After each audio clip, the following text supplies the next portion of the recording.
Paano i-remove ito? Kasi gagawin ko to, no? Gagawin ko suka na may sili, walang gawan, sukaan na may sili, sinamak.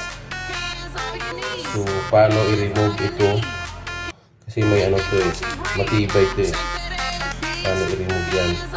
So mahirap to i-remove. So ang gagawin natin ay kutsilyo, mag-initan tayo ng kutsilyo.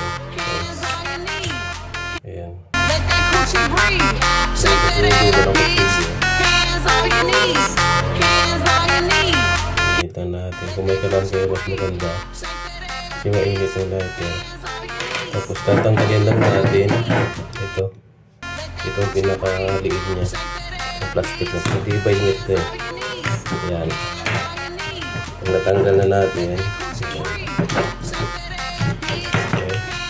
Ayan na siya ulit. Itong pangalawang yung second plastic niya. Yung pinaka-inner niya.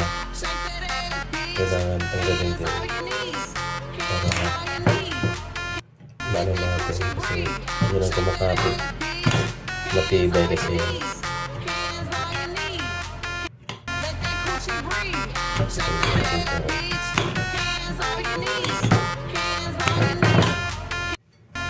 Pag ano na natin ito, pag nabiyak na natin yung ano niya, yun na, biyak na natin ito, madali na lang natin siya tanggalin.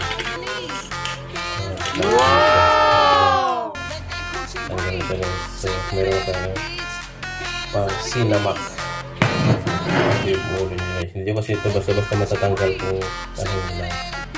Kaya ito ang gagawin.